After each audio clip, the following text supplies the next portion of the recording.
Good morning students, मैं इसके भारती लक्ष्य में आपका स्वागत करता हूँ। आज हम लोग टाइम बेस्ड जनरेटर में टॉपिक पढ़ रहे थे। इसके 3-4 वीडियोस पहले जा चुके हैं। आज हम लोगों के पास इसी का एक टाइप है, वोल्टेज टाइम बेस्ड जनरेटर पढ़ रहे थे। इसके पिछले वीडियो में हम लोग पढ़े थे Miller time based generator, correct. और आज हम लोग का टॉपिक है bootstrap sweep time based generator, ठीक है। बहुत सारे क्वेश्चंस होंगे इसमें जिसमें कि हम लोगों को समझना होगा, ठीक है। आराम से धीरे धीरे समझना है। सर्किट एक बार अगर आपको समझ में आ जाता है तो फिर उसको एलोबरेट करना कोई बड़ी बात नहीं होती, आराम से इसको आप डिस्क्राइब कर सकते हैं। तो आपके पास मैंने सर्किट डायग्राम मेंशन किया है, बहुत ही बड़े दिख रहा है आपको, सर्किट डायग्राम मेंशन किया हुआ है। मैं सर्किट के बारे में बताऊंगा। बहुत सारे डाउट क्वेश्चन है इसमें, जब पढ़ाने लगूंगा तो ढेर सारे डाउट्स आएंगे, उसको ही बताऊंगा, ठीक है। जो पिछले वीडियो में कुछ डाउट्स मेरे को भेजे गए हैं वो भी डाउट्स इसी में क्लियर कर देंगे, ठीक है। तो आप ध्यान से सुनते जाएं सिर्फ, ठीक है। ओके, आराम से देखते हैं। बूटस्ट्रैप, सबसे पहला क्वेश्चन आप पूछेंगे कि इसका नाम बूटस्ट्रैप क्यों पड़ा, ठीक है। स्वीप तो अच्छे से समझ में आ गया होगा कि ये टाइम के अकॉर्डिंग लीनियर ग्राफ शो करता है, इसलिए स्वीप बोला जाता है। लेकिन इसका नाम बूटस्ट्रैप क्यों पड़ा, ये पहला क्वेश्चन हम लोग के पास रिजर्व रहेगा, जो कि मैं स्टडी के दौरान कभी ना कभी इसका जवाब मिल जाएगा। आराम से सुनिएगा सिर्फ। चलिए, तो बूटस्ट्रैप सर्किट, दूसरा क्वेश्चन एक और माइंड में सेट हो जाएगा आप लोग के पास। जब मैं इसको पढ़ा दूंगा तो मिलर हम लोग पढ़ चुके हैं और बूटस्ट्रैप पढ़ चुके हैं, विच इज बेटर, आप ये क्वेश्चन पूछिएगा। ये भी एक क्वेश्चन है, इसको भी रिजर्व करके रखते हैं, लेकिन पहले हम लोग इस टॉपिक को कंटिन्यू करते हैं। सबसे पहले अगर आपको बूटस्ट्रैप टाइम बेस्ड जनरेटर बनाने के लिए कहता है, ठीक है, तो आप दो ट्रांजिस्टर लेंगे, Q1 और Q2, दिख भी रहा होगा। इसमें Q1 जो ट्रांजिस्टर हम लोग को लेना है, ये जो Q1 ट्रांजिस्टर हम लोग को लेना है, यह Q1 ट्रांजिस्टर, ठीक है, स्विच के रूप में काम करना चाहिए, ठीक है। दूसरा Q2 जो ट्रांजिस्टर काम करना है, ये यूनिटी गेन एम्पलीफायर के रूप में काम करना चाहिए, ठीक है। यूनिटी गेन एम्पलीफायर क्या है? एक ऐसा एम्पलीफायर जिसमें मैं इनपुट जो दूंगा वही आउटपुट, सेम आउटपुट हमें प्राप्त होगा, एम्पलीफाई नहीं होगा। सो यूनिटी गेन 1 होगा, so it is called unity gain amplifier. यानी इसके बेस में जो इनपुट सिग्नल आएगा वही आउटपुट सिग्नल हमें प्राप्त होगा, ठीक है। इसमें रेड कलर से दो लाइनिंग खींचा हुआ है, आप देख सकते हैं, ठीक है। बाकी तो आपको पता है, R1 R2 बाइसिंग रेसिस्टेंस है, ठीक है। ओके, RC कलेक्टर रेसिस्टेंस, एक डायोड लगा दिए हैं, ठीक है। ओके, कैपेसिटर लगा हुआ है, दो कैपेसिटर, एक C और एक C1 और एक C। जब आप सर्किट को डिजाइन करेंगे और डिजाइन करने के समय में दोनों कैपेसिटर लगाएंगे, तो ये बात मेंशन कर दे रहा हूं मैं, ठीक है, कि C1 जो होगा बहुत बड़ा लेना होगा, आपको बहुत ज्यादा बड़ा लेना होगा। C1 का मान बहुत बड़ा होगा, किससे? C से। ऐसा क्यों सर? क्योंकि थोड़ी देर में जब मैं इसका ऑपरेशन बताने लगूंगा तो आपको बताऊंगा कि C1 अगर बहुत बड़ा है तो वो डिस्चार्जिंग करेगा, वो मैं ऑपरेशन के दौरान बताऊंगा। और डिस्चार्जिंग करने के दौरान, ठीक है, देर से जब उसके पास ज़्यादा चार्ज होगा तो आराम से डिस्चार्ज करता है, धीरे धीरे डिस्चार्ज करता है, जिससे हम लोग का ग्राफ लीनियर बनता है। लीनियर प्रॉपर्टी को लाने, सीधा सा क्वेश्चन ये होगा, आंसर होगा कि लीनियर प्रॉपर्टी को लाने के लिए हम लोग C1 का वैल्यू बड़ा रखते हैं C से, करेक्ट। क्योंकि हम लोग को स्वीप सर्किट बनाना है, डिजाइन करना है, इसलिए मैं दोनों पॉइंट मेंशन कर दिया। यहाँ यही दो पॉइंट है जहां ऑब्जेक्टिव क्वेश्चंस पूछे जाते हैं कि इन दोनों में बड़ा कौन होता है, पहला क्वेश्चन। दूसरा, ठीक है, ये दोनों कैसे काम करता है, ये स्विच के रूप में काम करता है और ये वाला यूनिटी गेन एम्पलीफायर के रूप में काम करता है। बाकी आपके पास कनेक्शन देख सकते हैं, बहुत अच्छे तरीके से मैंने कनेक्शन कर दिया, ठीक है, और इसी को मैंने मेंशन कर दिया है। In the above circuit there are two transistor used, Q1 act as a switch and Q2 act as an unity gain amplifier. The collector of Q1 is connected to the base of Q2, देखिए collector, ठीक है, इसका जो collector है इसके base से connected है, दिख भी रहा होगा। और जो C1 है इसके कलेक्टर से इसकी इमीटर में कनेक्टेड है, या कनेक्शन नहीं है, ठीक है। और ये C कैपेसिटर, यहाँ एक नोड बना हुआ है, इससे सीधे ग्राउंड में, यहाँ पर सीधे ग्राउंडेड आप बना सकते हैं। दिस इज योर ग्राउंड, बनाना भूल गया था मैं, आप ग्राउंड भी बना सकते हैं। तो इस तरीके से आपके पास ये बहुत अच्छे से सर्किट डायग्राम आपने बनाया। आउटपुट कहाँ लेना है, तो जो इमीटर रेसिस्टेंस है इसके सामने हम लोग को आउटपुट प्रोवाइड करना है, और यहीं पर आपको, ठीक है, ये इस तरह का, ठीक है, टाइम बेस्ड जनरेटर जो लीनियर टाइम के अकॉर्डिंग लीनियर हम लोग को ग्राफ मिलेगा। लेकिन कैसे, ऐसे बना देंगे तो नहीं होगा, इसको बनाना पड़ेगा हमें। हम लोग इसको ऑपरेट करके दिखाते हैं, हम आपको कैसे इसका काम होता है एक एक करके समझाते हैं। पहले इसको आप एज ए नोट्स कॉपी में नोट डाउन कर सकते हैं आराम से, ठीक है। नोट डाउन करते समय कुछ बातें छूट जाती, वो आप लिखने के समय आप आराम से पूछ लेंगे हमसे। ऐसे उम्मीद है कि सब क्वेश्चन आपको कोई सारे पॉइंट्स क्लियर हो जाएंगे। चलते हैं, पहले आप नोट डाउन कीजिए, फिर आगे बढ़ते हैं। आइए इसके ऑपरेशन पे बात करते हैं। पहले मैं ऑपरेशन समझा देता हूं आपको, आराम से ऑपरेशन को समझ लीजिए। मैं उसको पॉइंट वाइज करके मेंशन कर दूंगा, आप उसको लिख भी सकते हैं, ठीक है।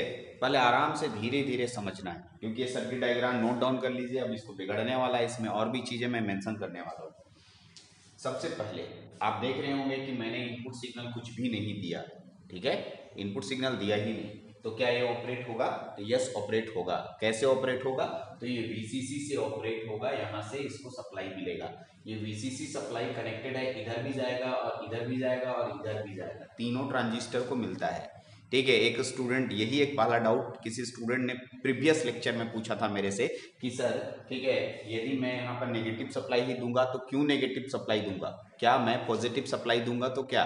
ऑलरेडी ट्रांजिस्टर ऑन हो जा रहा है VCC सप्लाई से, तो पॉजिटिव सप्लाई क्यों देंगे? उसको अब हमको बंद करना होगा, इसीलिए हमें नेगेटिव सप्लाई देना पड़ता है। इसमें भी सेम केस आएगा जैसा कि मैं मिलर में बताया था, ठीक है। नेगेटिव सप्लाई देंगे तभी ट्रांजिस्टर बंद होगा, अदरवाइज ट्रांजिस्टर ऑन है। तो शुरुआती है, स्टार्टिंग में क्या बोलेंगे हम लोग? VCC सप्लाई जो है यहाँ से होते हुए इस Q1 के पास करंट जाएगा। यहाँ पर बाइसिंग आप किसी भी तरह का लगा सकते हैं, ये वोल्टेज डिवाइडर बाइसिंग है। आप दोनों जो भी पढ़ रहे होंगे वो जानते हैं ये वोल्टेज डिवाइडर बाइसिंग है। आप सेल्फ बायस लगा सकते हैं, फिक्स्ड बायस लगा सकते हैं, एजुइस, ठीक है। तो यहाँ से करंट गया, यानी कि आपके पास Q1 ट्रांजिस्टर ऑन हो जाएगा, Q1 ऑन हो जाएगा। तो Q1 ऑन होगा तो करंट यहाँ से आएगा, ठीक है। आप ध्यान से सुनेंगे, यहाँ से पहले करंट आया, इधर आया, इसके पास गया, Q1 ऑन हो गया, Q1 ऑन हो गया। Q1 ऑन होता है तो क्योंकि ये स्विच के रूप में काम कर रहा है, ठीक से देखना है, क्योंकि ये स्विच के रूप में काम करता है तो ये क्लोज स्विच होगा। कैसा स्विच? Close switch. जब ये क्लोज स्विच होगा तो ये शॉर्ट सर्किट की तरह बिहेव करेगा, ठीक है। तो इस कैपेसिटर के सामने अगर शॉर्ट सर्किट बना दिया जाए, सोचिए, शॉर्ट सर्किट बना दिया जाए, तो अब मैं आपको समझाने के लिए इस ट्रांजिस्टर को डिलीट कर दे रहा हूँ, हटा दे रहा हूँ, और मैं क्या कर रहा हूँ यहाँ पर, ठीक है, एक स्विच बना रहा हूँ ऐसे। अभी क्या हुआ, क्योंकि ट्रांजिस्टर ऑन था तो ये स्विच क्लोज हो गया। तो अब आप देख सकते हैं कि ये कैपेसिटर के सामने शॉर्ट सर्किट बन चुका है। इसका मतलब कैपेसिटर का वोल्टेज जीरो होगा, यानी चार्ज होगा ही नहीं, ऐसा कह सकते हैं हम लोग। सीधा सा बात है, कैपेसिटर में कोई वोल्टेज जमा नहीं है, करेक्ट। तो अब देखिए, क्योंकि हम लोग का जो आउटपुट है यहां से लेके यही इसके समानांतर क्रम में है, आप देख सकते हैं कि जो कैपेसिटर का वोल्टेज होगा उसी के समानांतर में Re लगा हुआ है, इसीलिए आउटपुट वोल्टेज अभी 0 वोल्ट होगा। कोई दिक्कत नहीं, अभी हम लोग का आउटपुट वोल्टेज 0 है। कब हुआ? जब यहां से सिग्नल आया, इस ट्रांजिस्टर को ऑन किया गया, ऊपर से इधर से आया। साथ साथ उसी समय का केस हम बता रहे हैं, यहां से कैपेसिटर जाएगा, करंट जाएगा और कैपेसिटर को चार्ज करना शुरू करेगा। कौन से कैपेसिटर को? C1 को। C1 जो है चार्ज होते होते होते होते यह VCC तक चार्ज हो जाएगा। जितना कि ऊपर सप्लाई हम लोग मैक्सिमम VCC दे रहे हैं, तो VCC से ज्यादा तो चार्ज होगा नहीं, मैक्सिमम VCC तक चार्ज होने की कैपेसिटी इतना रखते हैं हम लोग कैपेसिटर की, उतना तक चार्ज हो जाए, यानी कैपेसिटर C1 फुल चार्ज हो रहा है, ठीक है। जैसे ही फुल चार्ज हो जाए, ठीक है, हम लोग को ये बात पता है कि कैपेसिटर कितनी वैल्यू का आप लगा रहे हैं तो उस अनुसार से कितना मतलब देर में वो फुल चार्ज हो जाएगा, ये बात तो पहले से पता है आपको, ठीक है। उतनी ही देर में, अब ध्यान से सुनेंगे, ये फुल चार्ज हो चुका, इसके पास कोई चार्ज नहीं है, आउटपुट वोल्टेज 0 है। यहाँ तक सब कुछ क्लियर है आपके पास। दूसरा क्वेश्चन, फिर ये भी अगला स्टेप नहीं जा रहे, इसी स्टेप में बात करते हैं। फिर आप क्वेश्चन पूछिएगा, क्या सर ये ट्रांजिस्टर ऑन है कि ऑफ है? तो आप देखिए, जैसे ही ये करंट इधर आता है, ठीक है, इधर सफिशिएंट करंट नहीं जाता है, और ऐसे कैसे जाएगा सर? देखिए ना, इसके बेस और इमीटर के बीच में शॉर्ट सर्किट है, शॉर्ट सर्किट का वोल्टेज 0, तो इसके सामने यानी कि बेस और इमीटर में सप्लाई जो आप दे रहे हैं ये एकदम जीरो सप्लाई दे रहे हैं, पॉसिबल नहीं है। मैं दिखाता हूँ, देखिए यहाँ से लेकर ये शॉर्ट सर्किट कर दिया है आपने, यानी कि बेस और इमीटर के बीच में आप कोई सप्लाई ही नहीं देंगे तो आपका Q2 चालू नहीं होगा। इसका मतलब Q2 हमारा क्या है, ऑफ है। Q2 क्या है, ये ऑफ स्टेट में है और ये वाला ऑन स्टेट में है, क्योंकि ये एम्पलीफायर है इसलिए हम इसको स्विच नहीं बना सकते हम लोग। चलिए यहाँ तक तो हो गया, ये था फर्स्ट स्टेप जिसको कि मैंने बताया। जब वो फुल चार्ज हो गया, ठीक है, जब वो चार्ज हो रहा था VCC तक पहुंच गया, उसी समय हम लोग यहाँ पर नेगेटिव पल्स प्रोवाइड किए। ध्यान से सुनेंगे, कैसा नेगेटिव पल्स। ये Vin सप्लाई में मैं नेगेटिव पल्स दे रहा हूँ, ये टाइम अप हुआ, ये negative pulse, negative signal, negative pulse signal मैं इसमें प्रोवाइड कर रहा हूँ। अब आप देख सकते हैं जब मैं नेगेटिव पल्स सिग्नल दिया तो नेगेटिव पल्स सिग्नल के कारण ये ट्रांजिस्टर के जो बेस में आएगा, बेस में जाने के बाद ये ट्रांजिस्टर ऑफ हो जाएगा, ठीक है, यानी कि जो ट्रांजिस्टर था ये बंद हो जाएगा, ठीक है। अब ट्रांजिस्टर जब ये बंद हो गया तो अब सोचिए कि अब जब ट्रांजिस्टर बंद हो गया तो सोचिए कि यहां से करंट तो आ रहा था, ठीक है। अभी सोचिए कि इस डायोड क्यों लगाया गया, ये यहाँ क्वेश्चन का जवाब मिलेगा। डायोड के इधर वाले वोल्टेज का मान VCC है, क्योंकि ये इसका नोड है, नोड वोल्टेज VCC होगा, और ऊपर भी VCC है, तो ये डायोड आपका कैसा हो गया, रिवर्स बायस या अनबायस्ड बोल दीजिए, ठीक है। कैसे, वैसे फॉरवर्ड बायस तो होगा नहीं, उस समय फॉरवर्ड बायस था जब तक ये चार्ज हो रहा था, ठीक है। जब ये VCC हो गया तो किसी डायोड के आउटपुट में अगर कैथोड में VCC और एनोड में भी VCC हो तो वो आपका अनबायस्ड हो जाएगा, यानी इधर से करंट आना बंद, इधर से तो करंट नहीं जा रही है, ऑफ हो चुका है। अब आइए, जब ये ऑफ, तब ये जो है कैपेसिटर को देखिए, कैपेसिटर से इसके सर्किट कनेक्टेड हो चुके हैं, ठीक है। C जो है इस कैपेसिटर से कनेक्टेड हुआ है। अब आइए, ये कैपेसिटर इसको एनर्जी देना शुरू करेगा इस पाथ से होते हुए इस कैपेसिटर के पास। क्या क्या बोला मैंने, ठीक है। ये जो कैपेसिटर है C1, ये अपना एनर्जी RC के द्वारा होते हुए कैपेसिटर C को देगा, ठीक है, जिससे कैपेसिटर C चार्ज होना शुरू हो जाएगा, यानी कैपेसिटर C का वोल्टेज इंक्रीज होना शुरू हो जाएगा। कैपेसिटर C का वोल्टेज इंक्रीज, ये लीनियरली इंक्रीज होगा। और यहां पर देखिए मैं समझाने की कोशिश करता हूं, ये आपने नेगेटिव जहां तक सिग्नल दिया, ये ऐसे और आगे बढ़ाते हैं, बाद में मैं बना के भी दिखाऊंगा इसको, लेकिन अभी आप इनिशियली समझने के लिए आप यूज कर सकते हैं इस ग्राफ को, ठीक है। अब आप देख सकते हैं कि यहां से यहां तक मैंने ऑन किया, तो जितनी देर तक मैं यहाँ नेगेटिव सिग्नल दूंगा उतनी देर तक यह कैपेसिटर चार्ज हो रहा होगा। इसका मतलब यहाँ पर शुरुआत का वोल्टेज 0 था, इसलिए 0 से स्टार्ट करेंगे और ये ऐसे चलेगा, ठीक है, यहाँ तक चार्ज हुआ। जहां तक मैंने नेगेटिव सप्लाई दिया, ये देखिए नेगेटिव सप्लाई अभी भी जा रहा है, तब ये ऑफ, ये चार्ज हो रहा है, चार्ज हो रहा है। ये लिनियरिटी शो करने के लिए ही ऊपर के कैपेसिटर को बड़ा रखा गया है। अगर इस कैपेसिटर को इसके बराबर रखते तो तुरंत एक्सपोनेंशियली शो करता अपना डिस्चार्जिंग, और हम लोग का लिनियरिटी प्रॉपर्टी थोड़ा कम होता, इसीलिए इसकी वैल्यू, कैपेसिटर C1 की वैल्यू बड़ा रखा जाता है। यहाँ तक तो हो गया।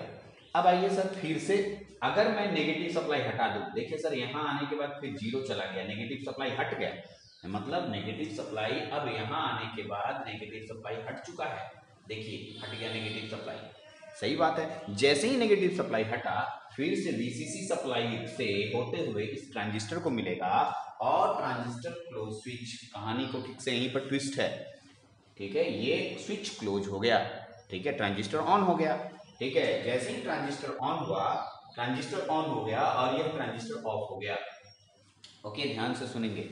अब आइए, जैसे ये ऑन हुआ, अब आप देख सकते हैं इस कैपेसिटर, ठीक है, ये जो कैपेसिटर शॉर्ट सर्किट हो चुका है, अब ये कैपेसिटर अपना एनर्जी डिस्चार्ज करना शुरू करेगा इस पाथ से होते हुए।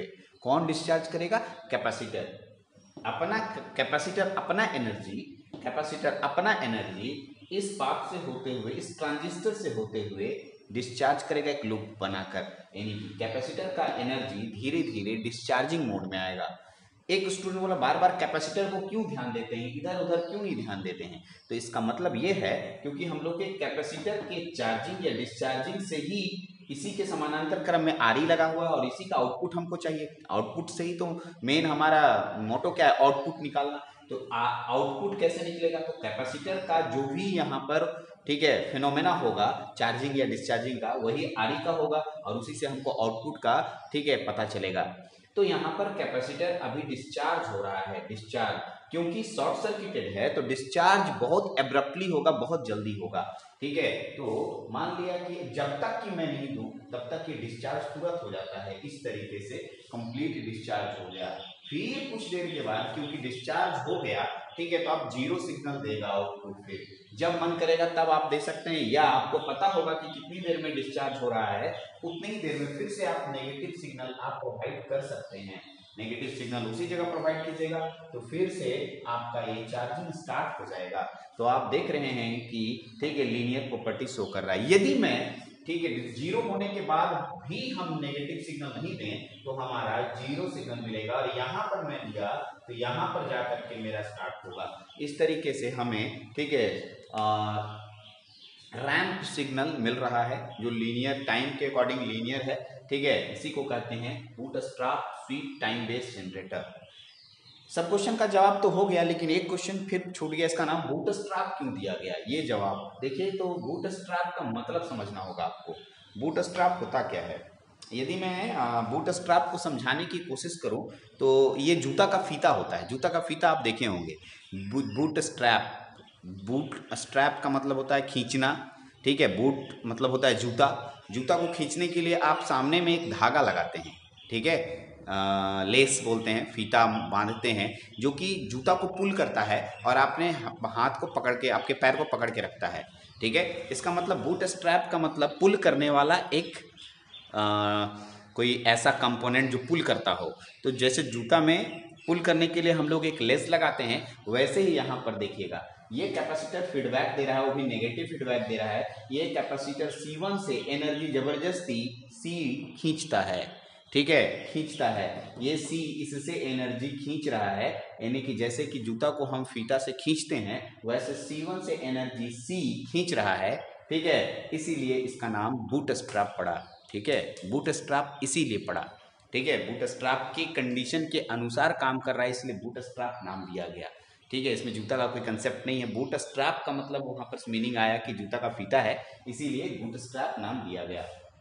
ओके, तो अब आप देख सकते हैं आउटपुट, ये जब ऑफ ऑन होगा तो ये ऑफ हो जाएगा और ये ऑफ होगा तो ये ऑन हो जाएगा। वो तो आपको पहले से पता है, ये मल्टी वाइब्रेटर में ऐसे केसेस आ चुके हैं, आप जानते भी हैं। तो इस तरीके से आपने देखा ठीक है कि कैसे ये वर्क करता है। ठीक है, तो मैं एक एक करके ऑपरेशन लिख रहा हूँ और आराम से समझाने की कोशिश कर रहा हूँ ऑपरेशन। ठीक है, ऐसे मैंने ऑपरेशन पूरी तरीके से फिनिश्ड कर दिया, बट उसको एक ठीक है गुड वे में लिखना ज़रूरी होता है ताकि आप एग्ज़ाम में लिख पाएँ। तो ठीक है, मैं इसका मेंशन करता हूँ operation.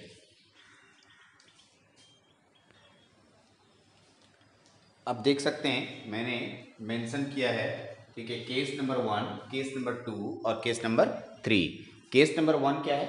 No negative input pulse is given, यानी जब हम उसमें नेगेटिव इनपुट पल्स देंगे ही नहीं। ठीक है, उसका सारा केस लिखा हुआ है, बहुत अच्छे से आप देखेंगे, पढ़ लेंगे जैसे मैंने समझाया। ठीक है, दूसरा है जैसे ही इस केस के बाद इसी तुरंत बाद हम नेगेटिव इनपुट यानी कि उसको बोलते हैं हम लोग pulse signal. Negative input pulse signal is given, उसमें नेगेटिव इनपुट पल्स सिग्नल देंगे। ठीक है, मैं फोटो बना के भी दिखा रहा हूँ इसका वेव फॉर्म। ठीक है, जब देंगे तो क्या होगा वो मैंने बताया। फिर तीसरा स्टेप में होता है जब इसमें से मैं नेगेटिव इनपुट सिग्नल हटा दूंगा और ये अब प्रोसीजर चलते रहेगा, एक बार नेगेटिव इनपुट दूंगा, एक बार हटाऊंगा, दूंगा हटाऊंगा, ये प्रोसेस कंटिन्यू रहेगा और हमें आउटपुट में एक पल्स, आउटपुट में वेव मिलना शुरू हो जाएगा। तो इस तरीके से आपके पास ये सर्किट काम करता है। ठीक है, जिसको हम boot strap sweep time based generator circuit कहते हैं। ओके, तो चलते हैं, इसका वेव फॉर्म जरूरी है, वेव फॉर्म भी बना देता हूं मैं, वेव फॉर्म भी देख लीजिए। ठीक है, वेव फॉर्म के लिए मैं इसको थोड़ा रब कर रहा हूं, आप इसको नोट डाउन कर लें। ठीक है, उसके बाद मैं इसके वेव फॉर्म पे भी बात करूंगा। देखिए, इसका वेव फॉर्म है आपके पास, यहाँ पर मैंने इनपुट पल्स सिग्नल दिया, negative input pulse negative direction में है, ठीक है। और यहाँ पर टाइमिंग टी ले सकते हैं, T1 ले लीजिए, यही टाइमिंग T1 यहाँ मेंशन कर रहे हैं, ये T2 मेंशन कर रहे हैं, ये भी T2 मेंशन कर रहे हैं, ठीक है। तो इतने जितनी देर नेगेटिव पल्स होता है उतनी देर कैपेसिटर C चार्ज होता है, इसीलिए मैंने इतने देर चार्ज दिखाया। जैसे ही आप नेगेटिव पल्स गैप करते हैं, हटाते हैं, नेगेटिव पल्स नहीं रखते हैं, तो ये कैपेसिटर डिस्चार्ज होता है इस ट्रांजिस्टर के द्वारा, ठीक है, उस ट्रांजिस्टर के थ्रू, तो वहां डिस्चार्जिंग केस दिखाएं, इसीलिए मैंने इसको एरो मार्क करके लिखा है कैपेसिटर C डिस्चार्जिंग और यहाँ से कैपेसिटर C चार्जिंग, ठीक है। इसमें 2-3 बातें जाते जाते मैं रिव्यू कर दे रहा हूँ, ठीक है। ये पूरा circuit bootstrap sweep time based circuit है। इसमें जो C आपको दिख रहा है और C1 और C, इन दोनों के वैल्यू में बहुत अंतर होता है। C बहुत छोटा होना चाहिए C1 से, यानी C1 बहुत बड़ा होना चाहिए C से, दोनों बातें एक ही हैं। यहाँ जो Q1 आप लेंगे, ये Q1 ट्रांजिस्टर स्विच के रूप में वर्क करना चाहिए और Q2 जो होना चाहिए यूनिटी गेन एम्पलीफायर के रूप में यूज करना चाहिए, करेक्ट, ठीक है। अब आप इस ट्रांजिस्टर को ऑन ऑफ करने के लिए नेगेटिव पल्स का यूज करेंगे। नेगेटिव पल्स इसलिए क्योंकि VCC सप्लाई यहाँ से ऑलरेडी मिलता है, जब इसको आप पल्स नहीं भी देते हैं तो ये ट्रांजिस्टर ऑन हो जाता है, इसलिए इसको ऑफ करने के लिए अब आपको यहाँ नेगेटिव पल्स ही देना एक बचता है, इसीलिए मिलर में भी ऐसा ही हुआ था। तो ये आपके पास पूरा ऑपरेशंस हुआ, जो कि ऑपरेशन में मैंने सारी बातें बताई, ये आप वेवफॉर्म मेंशन कर लें, ठीक है। इसी को कहते हैं bootstrap sweep voltage time based generator. ये वोल्टेज टाइम बेस्ड जनरेटर का लास्ट है, ठीक है। कांस्टेंट करंट, ठीक है, एक था आप लोग बोल रहे थे, ठीक है, तो यूजेटी में ही आ जाता है वो कांस्टेंट करंट अलग से कुछ है नहीं, ठीक है। इसलिए मैं इतने ही टाइप्स इसमें बताऊंगा। इसके बाद हम लोग पढ़ेंगे करंट टाइम बेस्ड जनरेटर, जो कि नेक्स्ट वीडियो में आएगा। करंट टाइम बेस्ड जनरेटर वो नेक्स्ट वीडियो में आप देखेंगे, ठीक है। और उसके बाद ये टॉपिक्स फिनिश्ड हो जाएगा, फिर हम लोग नेक्स्ट यूनिट में देखेंगे। अगले वीडियो में हम लोग 2 चीज़ें देखेंगे, करंट टाइम बेस्ड जनरेटर, दूसरा इस टाइम बेस्ड जनरेटर का यूज़ हमारे लाइफ में, रियल लाइफ में कहाँ कहाँ, मतलब किस किस सर्किट में देखने को मिलता है, कहाँ यूज़ करेंगे, थोड़ा सा उसके बारे में स्टडी करेंगे। तो ये 2 टॉपिक बच गया है, जो नेक्स्ट वीडियो के लिए आप वेट कीजिए, ठीक है। चलिए अब इस वीडियो में इतना ही रखते हैं, थैंक यू।